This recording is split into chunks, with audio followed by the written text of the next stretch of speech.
welcome to my YouTube channel. ඔන්න අද අලුත් වීඩියෝ එකක් අරගෙන ආවා. මෙන්න මේ අමුද්‍රව්‍ය වලින් නිවසේ සෞභාග්‍ය වගේම ධනය වැඩි කරගන්න විදිහක් තමයි මම කියන්නේ. අපි එහෙනම් පහන හදන්න පටන් ගමු. මේ පහනට ඕන කරන ලුණු මෙතන අපිට ලුණු කුඩු හරි කැට හරි දෙකම ගන්න පුළුවන් වෙනද වගේම. ඒ වගේම කරාබනටි ඕන කරනවා. හාල් ඕන කරනවා. හාල් මෙතන ගද්දි මම ගත්තේ සුදු හාල්. ඔයාලට කැමති නම් රතු හාල් ගන්නත් පුළුවන්. ඔයාලට දැනට ගෙදර තියෙන ඕනෑම හාල් වර්ගයක් මේකට පාවිච්චි කරන්න පුළුවන්. ඊට අමතරව මේ වගේ වීදුරු කෝප්පයක් ඕන කරනවා. කාසියක් ඕන කරනවා. කාසියක් ගද්දි මේ වගේ ලොකු කාසියක් ගන්න. පොල් තෙල් ඕන කරනවා. හරි අපි එහෙනම් පහන හදමු. අපි අරගත්ත වීදුරු කෝප්පය අරගෙන ඒකට මුලින්ම කරන්න ඕනේ කාසිය ගන්න. කාසිය මෙන්න මේ දෙකේ ඉලක්කම කියන්නේ ඉලක්කම තියෙන පැත්ත තමයි දාන්න. අපි 10 කාසියක් ගත්තොත් 10 තියෙන පැත්ත තමයි දාන්න. ඊට පස්සේ අපිට හාල් ටික තමයි දාගන්න තියෙන්නේ. හාල් දාද්දී ඔයාලා ටිකක් කෝප්පේ මැද හරට එන්න දාගන්න. ටිකක් ගොඩක්ම නෙමෙයි. ටිකක් සාමාන්‍ය ප්‍රමාණයට හාල් දාගන්න ඕනේ. ඊට පස්සේ හාල් දාගත්තට පස්සේ අපි මේක උඩින් දාගන්නේ ලුණු ටික. ඒක නිසා ලුණු වලට ඉඩක් තියෙන්න ඕන. ගොඩක්ම හාල් දාන්නේ නැහැ.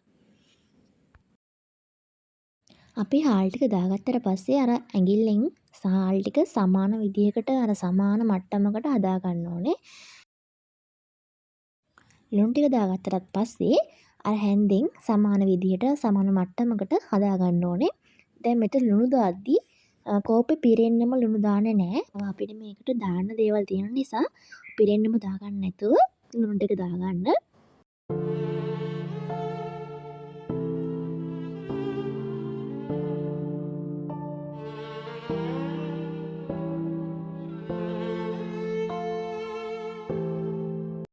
ලුණු ටික දාගත්තට පස්සේ අපිට අන්තිමට තියෙන කරාබන ටික තියාගන්න. මේක ටිකක් මතක තියාගන්න ඕගොල්ලෝ. කරාබන ටික තියද්දි ලුණු එකේ මේ වගේ දෙක තුනක් උඩින් තිබ්බ වගේම එකක් දෙකක් උඩරින්වත් ලුණු එකේ හිටවන්න ඕනේ. ඒක මම ඊට පස්සේ මම ලුණු එකෙන් අරගෙන කරා. කරාබන මේ උඩ කොටස, ඒ කියන්නේ මේ උඩ කොටස තමයි මේකේ පේන විදිහට තියන්න ඕනේ. ඒක අනිවාර්යෙන් ඔයගොල්ලොත් කරන්න මතක ඇතුව.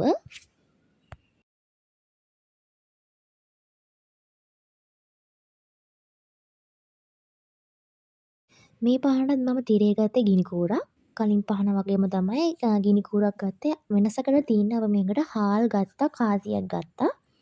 නැත්තම් ලුණු පහනක් හදන විදිහටම තමයි හදන්නේ. ගිනි කූරක් අරගෙන අර වගේම හාල් එකේ ලුණු එකේ සිටව ගන්න ඕනේ. ටිකක් තද වෙන විදිහට කෙලින් හිටව ගන්න. ඊට පස්සේ අන්තිමට තියෙන අපිට පොල් තෙල් දාගන්න මේකට. ඔයාලට පත්තු කරන දවස් ගාන අනුව පොල් තෙල් දාන්න. ඒ කියන්නේ උපරිම දවසක් පත්තු කරනවා නම් මේ පහන දවසකට ඇති වෙන්න පොල් තෙල් දාන්න. ගොඩක් දාන්න එපා. ලුණු වලට පොල් තෙල් උරා ගන්න නිසා ගොඩක් දාන්න එපා. හරි. දැන් අපේ පහන හදලා ඉවරයි. බලමු පහන පත්තු කරලා කොහොමද කියලා. මේ තියෙන්නේ මම හරිම ලේසියෙන් හදාගත්ත අපේ පහන.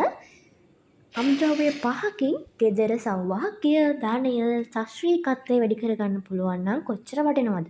ඉතින් අනිවාර්යෙන් ඔයාලත් හදලා බලන්න මේ පහන. මේ පහන මම උදේ හවස ගෙදර පත්තු කරනවා. ඔයාලටත් උදේ හවස මේ පහන පත්තු කරන්න පුළුවන්. තෙල් මාරු කරන්න කිසිම දෙයක් කරන්න නැහැ. තෙල් අඩුයි නම් තෙල් දාලා පහන පත්තු කරන්න විතරයි තියෙන්නේ.